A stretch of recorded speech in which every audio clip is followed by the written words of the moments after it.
Lucas capítulo 11, versículo 1. Diz assim a palavra do Senhor: certo dia, Jesus estava orando em um determinado lugar. Tendo terminado, um dos seus discípulos disse-lhe: Senhor, ensina-nos a orar, como João ensinou os discípulos dele. João capítulo 21, versículo 15.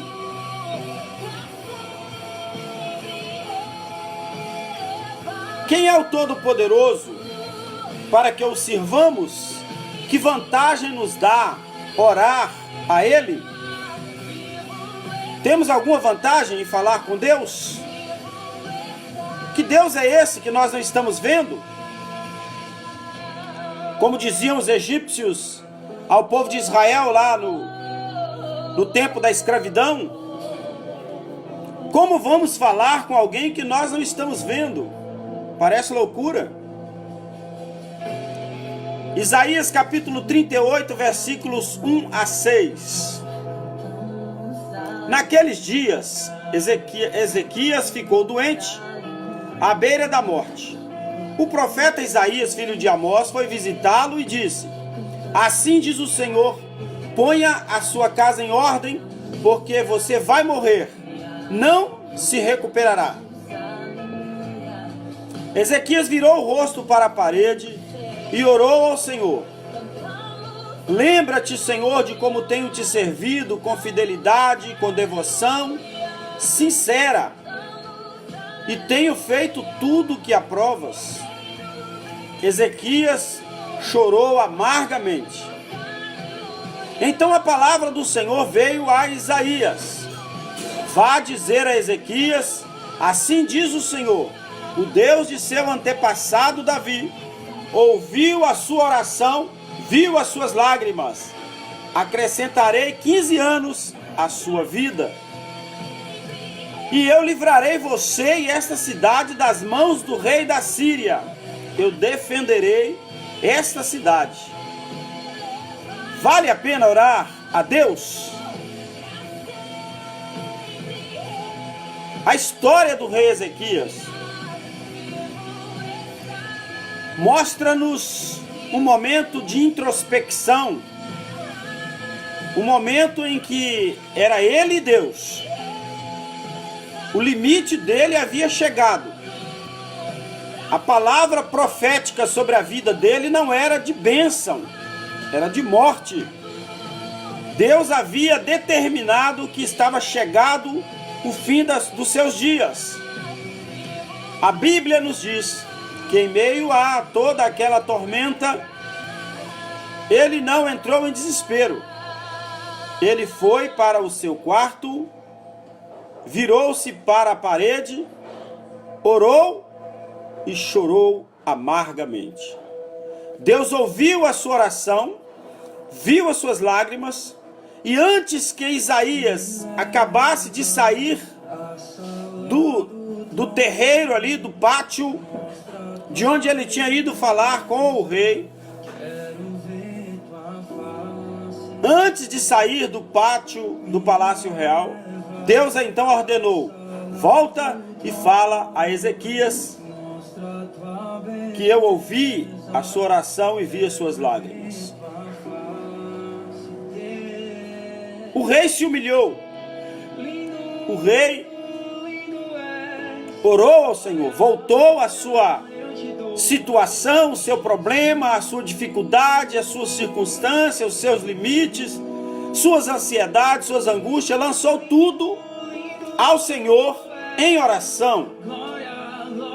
Mas ele tinha um crédito com Deus. Ele tinha como chegar diante de Deus e expressar-lhe como ele estava andando na presença do Senhor. A oração dele foi uma oração sincera. Ele abriu o seu coração e disse: Deus, o Senhor tem visto como tenho andado na tua presença e procurado agir corretamente. E mais muitas outras coisas Ezequias poderia ter até relatado ali, e a Bíblia não menciona. Porque o objetivo principal da oração é mostrar que quando você tem plena comunhão com Deus, você tem liberdade maior para entrar no Santo dos Santos e buscá-lo em oração. Vale a pena orar ao Senhor? Mas não sabemos orar como convém. Os discípulos de Jesus disseram: Senhor, ensina-nos a orar como João Batista ensinou aos seus discípulos.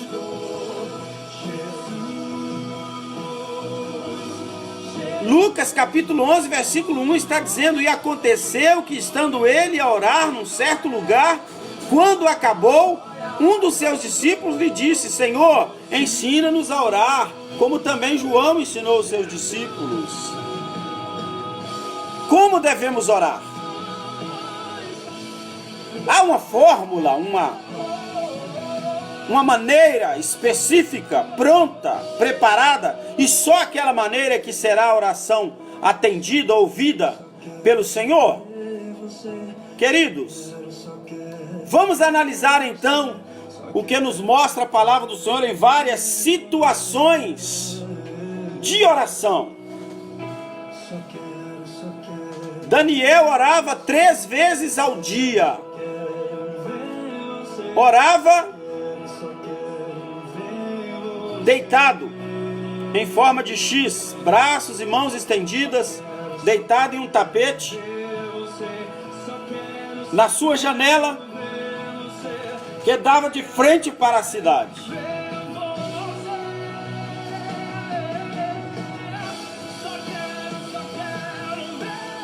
Cada pessoa tem uma maneira particular de oração. Deitado, em pé, assentado, andando, dirigindo. O que a Bíblia nos diz e que o apóstolo Paulo escreveu é que nós temos que orar em todo o tempo, com toda oração e súplica por todos os santos. Orar por mim, orar pelos meus amigos, orar por aqueles que estão perto, aqueles que estão longe, para os meus parentes, até para os meus inimigos, caso eu os tenha. A Bíblia diz que nós temos que bendizer, abençoar os nossos inimigos, abençoar aqueles que nos perseguem, buscar ao Senhor em todo tempo, orar ao Senhor em todo tempo, nos apresentar a Ele com um coração quebrantado, contrito, voltado para Ele. A forma como você vai orar, a posição em que você vai orar, isso é de só menos importância. Porque o que Deus quer é ouvir a sua oração, é ver que você está se entregando diante dEle, rendendo a Ele o seu coração, a sua alma, seus problemas, derramando diante dEle. Pois bem, Abraão orava no campo, cuidando dos seus, cuidando dos funcionários que cuidavam do seu rebanho, orientando, olhando, cuidando de tudo. Davi orava deitado. Daniel orava deitado, orava de joelhos. Ezequias orou de pé, com o rosto para a parede. Então, como eu devo orar? Sentado, deitado, no monte, no quarto, na sala? Querido, o que Deus quer da sua vida é oração. Onde? Como? Não importa. O que Deus quer de você é oração em todo o tempo. Todo o tempo. A palavra do Senhor diz: orai sem cessar. É viver o tempo todo sintonizado com o trono da graça de Deus. Então nós temos uma receita de oração. Jesus receitou aos discípulos ali uma oração. Quando eles pediram: ensina-nos a orar como convém, então ele disse: quando orardes, orareis assim.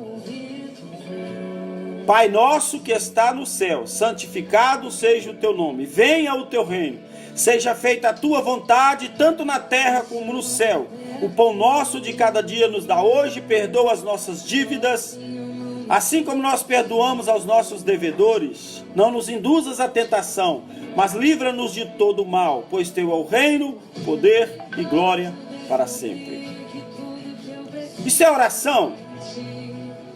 É uma receita de oração, é uma fórmula de oração. Se eu passar para você uma receita de qualquer produto que eu tenha feito, hoje, por exemplo, fiz um bolo de chocolate. Se eu passar para você a receita do bolo de chocolate, você ficará saciado a sua fome? Claro que não. Nem o sabor você vai sentir. Jesus então estava dando uma fórmula de como se deveria orar. Quando orardes, orareis assim: reconheça que Deus é o Pai e está no céu. Ele é o Todo-Poderoso e Ele tem que estar no topo da sua oração. Ele tem que ser o ponto principal da sua oração. Lembrando que Ele é o seu Pai, que você é filho dEle. E como filho, você é dependente. Seus filhos são seus dependentes. Se você é filho de Deus, é lembrar que quando você chega diante de Deus em oração, você está chegando diante dEle porque você depende dEle em tudo. Pois a Bíblia está escrito: sem mim nada podeis fazer. Você vai chegar a Ele como um filho que depende do Pai para tudo na sua vida. Pai nosso que está nos céus, Senhor, Tu és o meu Pai, eu sou Teu filho, eu estou precisando do Seu socorro, da Sua ajuda. Quando você exclama a Deus que Ele é seu Pai, então Ele sabe que você o reconhece como Pai e que você se posiciona na condição de filho. Pai nosso que está nos céus, santo é o teu nome. Os anjos incessantemente, dia e noite, estão lá diante do trono dizendo: santo, santo, santo é o Senhor dos exércitos. Precisamos na nossa oração reconhecer que somos pecadores e totais dependentes do Senhor, mas que Ele é santo e nós não alcançamos o nível da sua santidade. Somos servos, somos filhos, mas Ele é Deus, Ele é santo, Ele é justo, Ele é Senhor, Ele é fiel, Ele é Deus. Então você vai chegar diante de Deus reconhecendo que Ele é seu Pai e que Ele é santo, superior a tudo e a todos. Santificado seja o teu nome. Venha o teu reino até nós. A Bíblia diz que o reino de Deus é paz, justiça e alegria no Espírito Santo. Buscamos a Deus para que este reino venha até nós. Eu quero viver em paz, eu quero ter paz com todos os homens. Eu quero viver na justiça, na santidade, para adorar e para agradar ao Senhor em tudo e ser fiel a Ele em todo o tempo enquanto eu viver. Venha o teu reino, que a minha vida seja de paz, que eu transmita paz, que eu pronuncie paz, que eu viva essa paz. Venha o teu reino.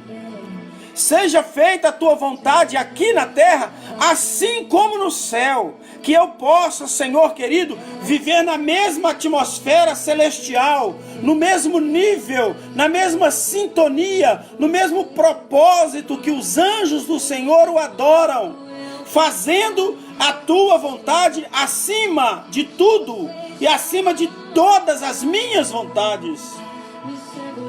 Seja feita a tua vontade, assim na terra como no céu.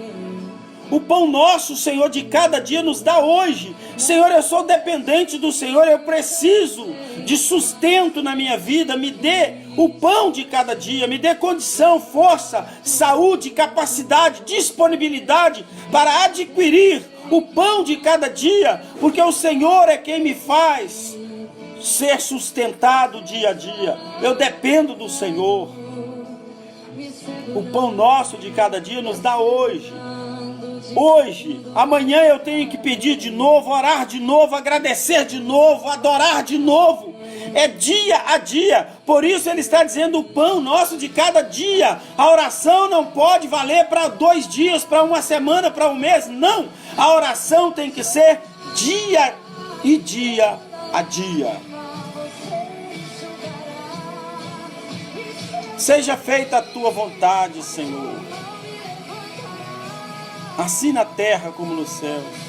O pão nosso de cada dia nos dá hoje. Perdoa, Senhor, os meus pecados, as minhas ofensas, as dívidas que tenho contra os meus amigos, os erros que tenho cometido contra os meus amigos, contra meus familiares, contra meu patrão, contra meu empregado, contra tudo, contra todos. Da mesma maneira como eu perdoo. Perdoa, Senhor, os nossos erros, assim como nós perdoamos aqueles que têm errado conosco. Ou seja, se eu não perdoar, qual é a liberdade ou direito que eu tenho de chegar diante de Deus e pedir a Ele perdão? Se a minha oração deve ser perdoa-me da mesma forma como eu tenho perdoado. Perdoa, Senhor, os nossos erros, assim como perdoamos aqueles que têm errado contra nós. Livra-nos do mal. Dia a dia somos entregues à morte. Somos levados a provações, a tentações. Dia a dia. E nós então temos que orar pedindo: Deus, livra-nos. Livra-nos de todo mal. Porque teu é o reino, o Senhor é rei, o Senhor reina sobre tudo, o Senhor tem poder total e absoluto sobre todas as coisas. Teu é o reino, o poder, a glória. Só o Senhor é digno de glória, só o Senhor é digno de honra, para que no fim do dia e ao amanhecer do dia e à tarde, à noite, todas as horas eu possa lembrar: só o Senhor é digno de toda honra, todo louvor e toda glória e toda adoração. Como devemos orar? Quando devemos orar? Jesus deu apenas uma receita, uma fórmula de como você deve proceder e assim, desvendar como apresentar a Deus a sua oração. Quando devemos orar? Primeira carta do apóstolo Paulo aos Tessalonicenses está dizendo, no capítulo 5, versículo 17, orai sem cessar. Em outra palavra, ele nos diz: orai em todo tempo, com toda oração e súplica por todos os santos, todos os seus amigos, todos os fiéis, todos os servos de Deus, todos os seus filhos, seus netos, seus tios, seus avós, amigos, inimigos. Ore em todo o tempo. Esta é a maneira como a palavra do Senhor nos mostra que devemos. Por que devemos orar? Porque oração traz esperança. Efésios capítulo 3 está dizendo assim: no qual temos ousadia e acesso com confiança pela nossa fé nele. Através da oração nós adquirimos esperança e nutrimos a nossa fé e nossa confiança nele, no Senhor Jesus, em Deus. A esperança traz para nós confiança. Provérbios capítulo 14, 26 está dizendo assim: no temor do Senhor há firme confiança, e ele será refúgio para seus filhos. Então oramos porque a oração traz esperança, a esperança traz confiança, a confiança traz perseverança. Orai sem cessar. Porque vamos conjecturar aqui: o mexer do leite produz manteiga,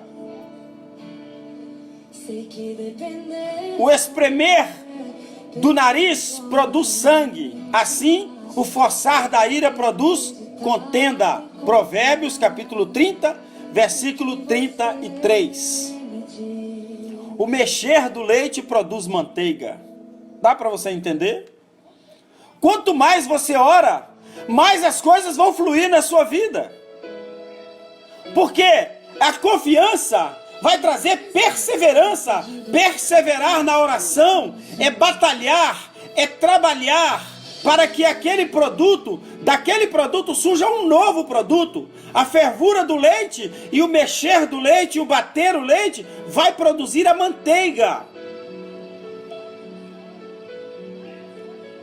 Dá para entender?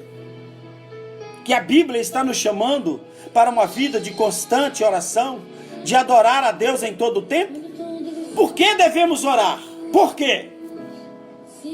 Primeiro, porque somos pecadores, hoje regenerados pela graça salvadora, restauradora de Jesus Cristo, mas pecadores, regenerados, mas continuamos no mundo de pecados e temos que lutar cada dia contra o pecado, pois a Bíblia diz que as nossas armas não são carnais, mas são espirituais. Somos entregues à morte e ao pecado todo dia, o dia inteiro.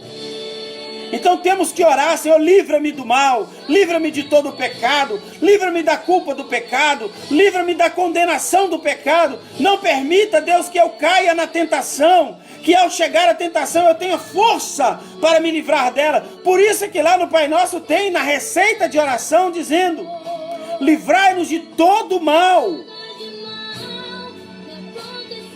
Temos que orar porque somos dependentes de Deus em tudo em nossa vida. A Bíblia diz: sem mim nada podeis fazer. E quando nós oramos dizendo Pai nosso que está nos céus, nós estamos dizendo: Senhor, eu sou teu filho, sou teu dependente. Coloca-me na tua declaração aí, Senhor, porque eu sou dependente total do Senhor.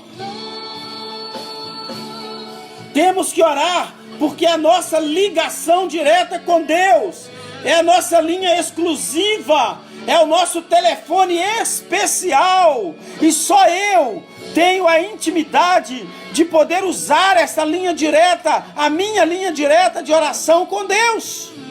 Uma ligação exclusiva, é eu e Deus, Deus e eu, nós dois em comunhão, em oração, em combate pela oração.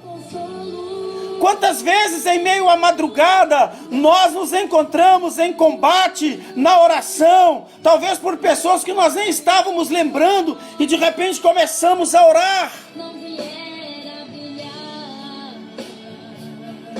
Eu fui colocado diante de Deus em oração em um momento pela madrugada em que se encontrava à minha volta mais de 300 pessoas que há muito tempo eu não orava por elas, pessoas que há muito tempo eu não via, pessoas que eu não sabia nem como estava a condição de vida, pessoas que eu via há poucos dias e que estavam entregues ao pecado, e aquelas pessoas ali à minha volta, e eu tomando a palavra em oração, intercedendo, implorando a Deus por aquelas vidas. Quantas vezes somos levados a isso, mas para isso temos que estar dispostos a nos posicionar diante de Deus em oração. A oração é uma linha direta com Deus, é uma linha exclusiva. O presidente tem um telefone lá que é exclusivo para falar com seu secretário, uma linha exclusiva para falar com o seu ministro, uma linha exclusiva para falar com o seu advogado, com a sua família, onde ninguém consegue interceptar. Assim, amados, é a nossa oração diante de Deus. Nós temos uma linha direta, um contato, uma ligação exclusiva com Deus através da oração. Mas e se eu orar? Em toda e qualquer circunstância da nossa vida temos que orar. Oração sempre será combustível, e é o combustível mais eficiente para manter o cristão de pé, pois quem anda de joelhos não tropeça. Quem anda de joelhos não cairá.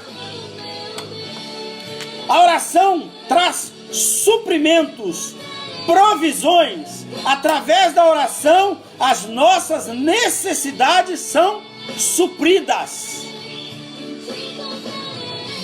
Sempre que o povo de Israel murmurava em qualquer situação, Moisés orava a Deus para trazer solução. E ela aparecia, ela vinha. Eles pediam carne, Moisés orou ao Senhor e veio do céu cornizes que serviram de alimento para aquele povo. Eles pediram água, Moisés orou e Deus então ordenou que ele tocasse na rocha e dela saiu água pura, limpa, potável, para que aquele povo pudesse saciar a sua sede. Eles tinham fome, Moisés orou ao Senhor, caiu maná dos céus e sustentou aquele povo. A oração traz provisões, traz suprimento. Ezequias, diante de uma triste profecia de morte iminente, virou-se para a parede, chorou e orou ao Senhor amargamente, como está em Isaías 38, que lemos no início dessa mensagem. Quem era o rei Ezequias? Ezequias foi o 12º no reino separado de Judá. Ele governou do ano 715 a 687 a.C. Filho de Acás, reinou por 29 anos. Dos 25 até os 54 anos. Descendente de Davi, foi pai de Manassés. Seu nome significa Deus é a força. Foi mais conhecido por sua piedade pessoal e por seus atos como rei. Ele tinha um perfil, o perfil do homem de oração. Então vamos nos pautar no perfil da personalidade do rei Ezequias. E vamos ver por que ele teve intrepidez de chegar diante de Deus em oração. Ele tinha determinação. Como rei, ele destruiu ídolos, todos os ídolos que havia. Ele não se submeteu à idolatria. Ele removeu altares idólatras que havia ali no templo. Ele quebrou as colunas sagradas e derrubou os postes ídolos pagãos consagrados pelos reis anteriores. Ele despedaçou a serpente que Moisés fizera no deserto, pois o povo estava fazendo dela objeto de adoração, chamando-a de deusa Neustã.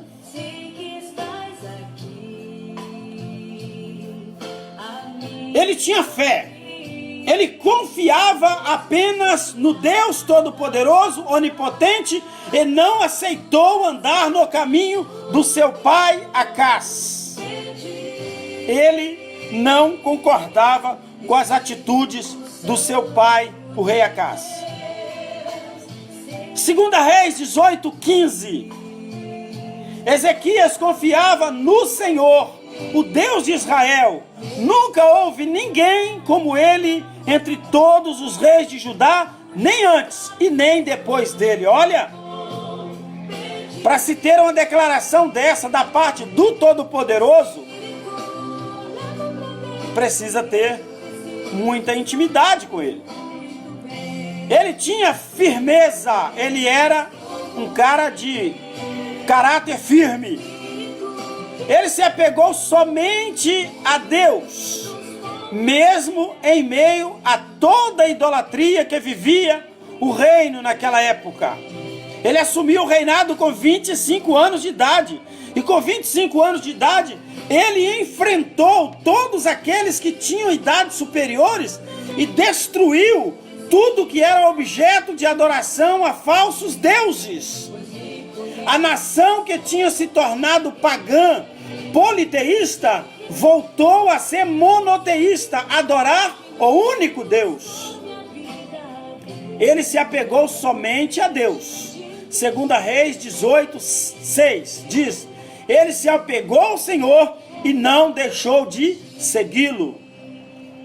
Quarta característica pessoal de Ezequias, que nós temos que acatar para as nossas vidas: ele era obediente. Ele cumpriu os mandamentos de Deus. 2 Reis 18. Ele obedeceu aos mandamentos que o Senhor tinha dado a Moisés. Ele era obediente. Costumamos dizer, amados, que o nosso alfabeto não começa com o A. O nosso alfabeto começa com o O. Não é A, B, C, D. O nosso alfabeto é O, B, D, C. Temos que ser obedientes. Ele era lutador. Ele tinha força na luta. E sabia, confiava na vitória. Porque ele lutava na dependência de Deus. Ele lutou vitoriosamente contra os inimigos. 2 Reis 18, 7. E o Senhor estava com ele e era bem sucedido em tudo o que fazia. Por quê? Porque ele era determinado lutador. Ele era vitorioso. Ele acreditava na vitória. Ele confiava na vitória. Buscava e ansiava pela vitória. Teve sucesso por onde quer que fosse. 2 Reis 18, 7. Rebelou-se contra o rei da Síria, deixou de se submeter a ele. Quer ter o direito de fazer uma oração como a de Ezequias?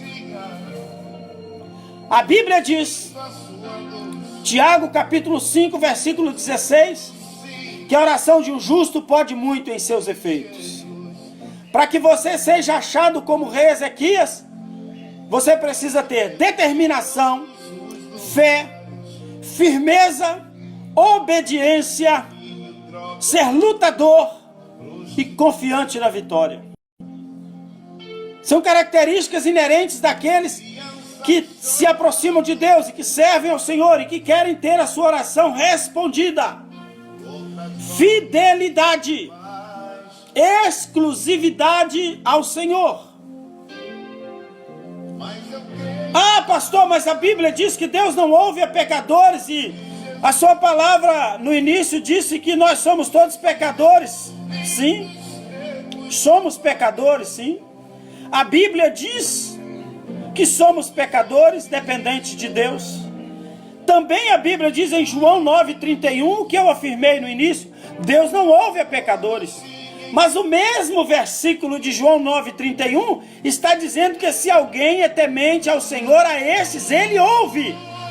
O temor do Senhor afasta o mal. O temor do Senhor afasta o pecado. O temor do Senhor nos leva a viver em santidade. O temor do Senhor nos faz buscar justiça. O temor do Senhor nos faz viver em oração. O temor do Senhor nos leva a adorar a Deus. O temor do Senhor nos faz fugir de toda a aparência do mal. Então o temor do Senhor nos torna lavados e remidos pelo sangue de Jesus, temerosos a Deus e prontos para apresentar diante dele em oração. A Bíblia diz por fim que o temor do Senhor prolonga os nossos dias de vida. Oração de confissão e de arrependimento nos traz salvação, nos traz vitória, nos traz nova vida, muda a nossa situação. Se você se sente pecador, comece a sua oração dizendo: Senhor, eu não sou digno de ser chamado teu filho. Pequei contra os céus e diante de ti, como fez a oração inicial o filho pródigo. Eu irei agora e irei falar com Deus. Eu vou lembrar a Deus que eu sou pecador, que eu cometi isso ou aquilo outro, e preciso do perdão, da graça e misericórdia de Deus sobre a minha vida. Daniel orava lá no cativeiro do palácio.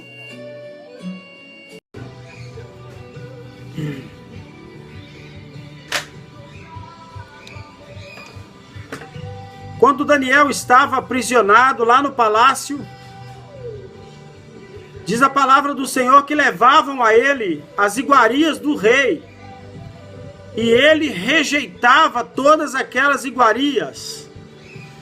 Ele preferia estar apenas participando das coisas que agradavam a Deus, se humilhando, se colocando ali na presença do Todo-Poderoso em oração, em adoração a Deus.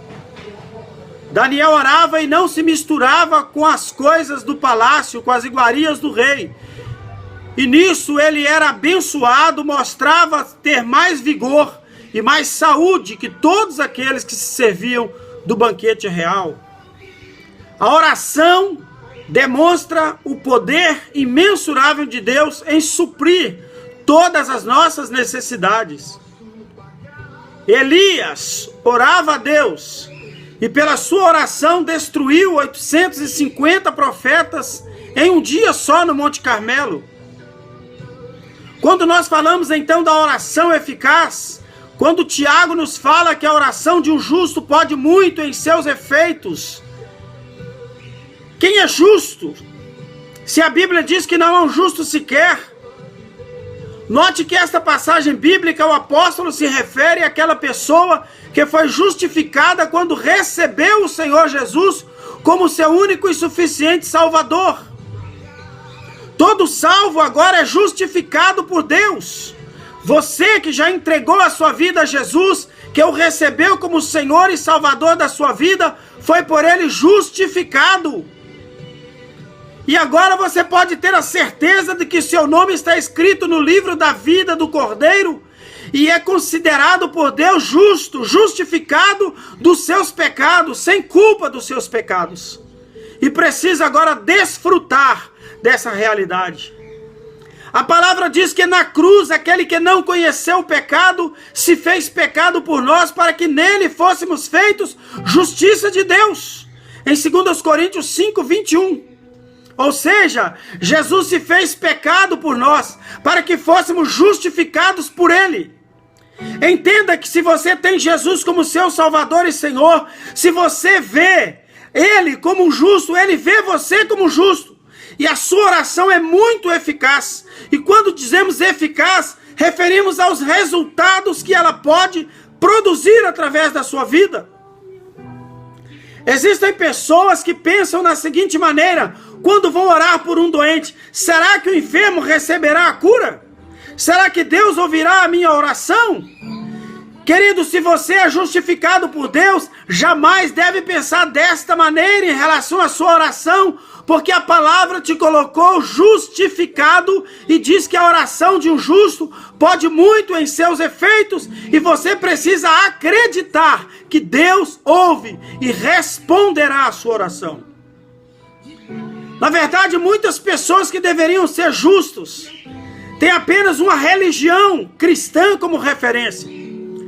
Pois ao observarmos as suas vidas, podemos perceber que são vidas pautadas pela religiosidade. Na realidade, não estão vivendo uma vida de santidade diante de Deus e refletem aquilo que elas deveriam refletir aqui na terra. Ora, o Senhor separou para si um povo santo, especial, zeloso. Se você vive para agradar a Deus, buscando uma vida de santidade, você é achado diante de Deus justo para fazer a Ele a sua oração e Ele ouvir a sua oração. A oração de um justo é muito eficaz para curar enfermidades, para destruir o pecado, para derrotar o inimigo, para expulsar o inimigo. O Senhor não fica mais ou menos cansado em realizar uma obra, em atender a sua oração. Ele é Deus.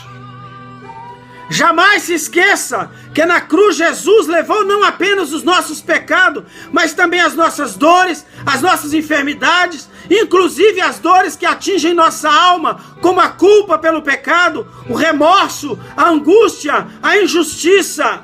Ele levou tudo aquilo que nos impede de viver uma vida plena com paz e regozijo. Entenda que Jesus Cristo veio para restaurar a relação entre o homem e Deus e restabelecer o contato direto na oração. Portanto, meu amado, a oração que você faz, Deus ouve, atende, responde, porque você se coloca diante dele como total dependente da sua graça e da sua misericórdia. Ore, Busque a Deus incessantemente, independente da situação ou da circunstância que você está vivendo, independente da pessoa que te pediu oração, da circunstância que ela esteja passando, da situação seja qual for. Ore, apresente diante de Deus e Ele está atento à sua oração, pois a oração é uma arma eficaz contra tudo e contra todos, para destruir o inimigo e para nos dar vitória sobre o mal, sobre o pecado, sobre a enfermidade e sobre o nosso adversário. Deus te abençoe e te faça compreender que nós temos que fazer, como diz a Bíblia, manter uma vida de constante oração e intercessão a Deus. Deus te abençoe.